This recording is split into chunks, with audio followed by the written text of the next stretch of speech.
Suppose करो मुझे एक स्टार्टअप ओपन करना है। अब मेरे पास सबसे बड़ी प्रॉब्लम ये है कि मैं पैसे कहाँ से लाऊं, क्योंकि मेरे पास इतनी बड़ी कैपिटल तो है नहीं इन्वेस्ट करने के लिए।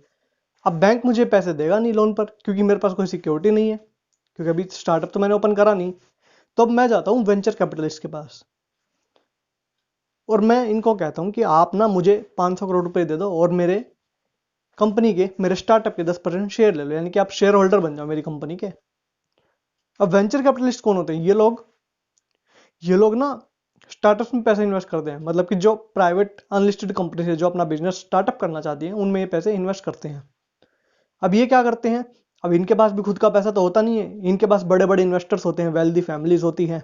तो वो इनके पास आते हैं कि भाई हमारा ये पैसा है, हमारे पास इतना अमाउंट कैश पड़ा हुआ है, तो हमें ये इन्वेस्ट करना है स्टार्टअप्स में, ताकि हम, अगर स्टार्टअप ग्रो करेगा तो हमारी जो इन्वेस्टमेंट है उसकी वैल्यू भी इंक्रीज होगी, तो हमें अच्छा खासा रिटर्न उस पर मिल जाएगा। तो इनके पास क्या होता है, वेंचर कैपिटलिस्ट के पास बड़े बड़े फर्म्स होते हैं, पेंशन फंड्स होते हैं, इंश्योरेंस फंड्स होते हैं, जो इनको पैसा देते हैं फॉर इन्वेस्टमेंट पर्पज।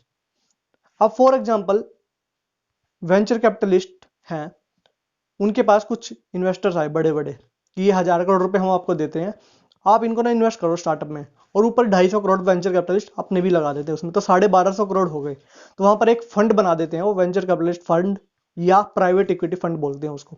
उन्होंने एक फंड बना लिया। अब वो क्या करेंगे, 1,250 करोड़ रुपए जो है उनके पास फंड बनाया है, उसको वो 25 डिफरेंट स्टार्टअप्स में इन्वेस्ट कर देंगे, 50 करोड़ ईच। और वो क्या करेंगे, हर स्टार्टअप में 5 करोड़ शेयर ले लेते हैं। फॉर एग्जाम्पल मैं भी आपको बता रहा हूँ, just an example, 5 crore share उन्होंने हर कंपनी में सब्सक्राइब कर लिए, 10 रुपए का एक शेयर, लेकिन 50 करोड़ की कैपिटल उन्होंने इन्वेस्ट करी 25 स्टार्टअप्स में।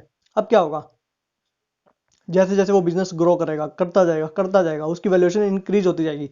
अब ऐसा तो है नहीं कि 25 के 25 स्टार्टअप जिसमें उन्होंने पैसा इन्वेस्ट करा है वो सारे ही ग्रो कर देंगे, क्योंकि स्टार्टअप्स में पैसा इन्वेस्ट करना काफी रिस्की है।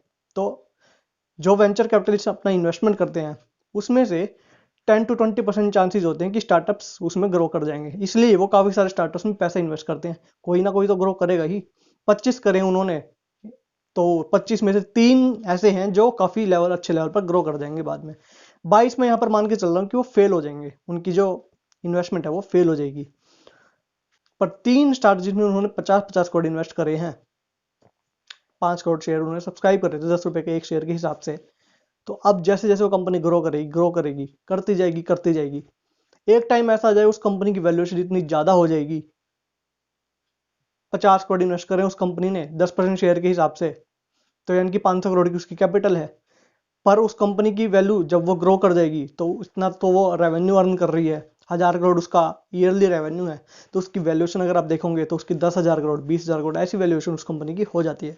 और जब वो मार्केट में आएगी, यानी कि आईपीओ अपना निकालेगी, उसके बाद उसका शेयर प्राइस 100 रुपए भी हो सकता है, 200 रुपए भी हो सकता है, 500 रुपए भी हो सकता है। तो मान लेते हैं वहां पर उसका जो शेयर प्राइस है, एक स्टार्टअप का 100 रुपए हो जाता है, दूसरे स्टार्टअप का 150, तीसरे स्टार्टअप का 200 रुपए।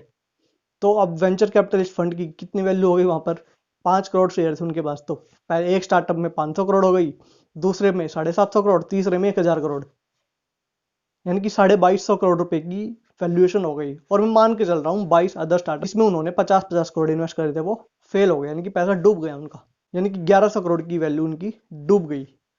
पर 1,100 करोड़ डूब तो गए, साथ ही साथ 3 स्टार्टअप्स जिसमें उन्हें अच्छे रिटर्न मिले हैं, वहां पर उनकी वैल्यूएशन 2,250 करोड़ है।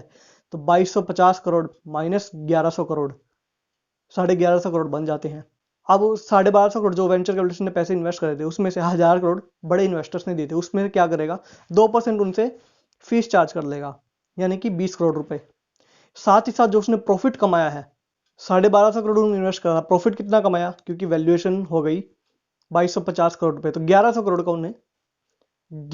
का उन्होंने प्रॉफिट अर्न करा।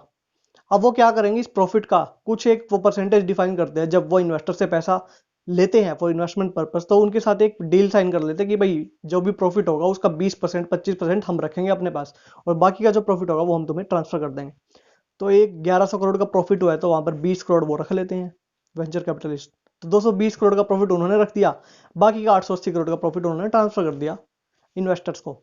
तो अब यहां पर वेंचर कैपिटलिस्ट ने कितना पैसा अर्न कर लिया, 220 करोड़ प्लस में जो उन्होंने कमीशन लिया था इनिशियली 20 करोड़ का, 240 करोड़ उन्होंने अर्न कर लिया।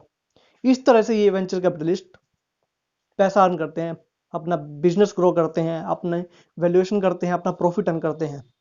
अब आप ओला को ले लीजिए, फ्लिपकार्ट को ले लीजिए, इन कंपनीज के बाद भी अपना पैसा थोड़ा ना लगा हुआ था, इन्होंने भी वेंचर कैपिटलिस्ट से ही पैसा लिया हुआ है। और जो मेजर फंडिंग ओला और फ्लिपकार्ट में करी हुई है वो एक फॉरेन वेंचर कैपिटलिस्ट जिसका नाम है सॉफ्ट बैंक, उसने करी हुई है।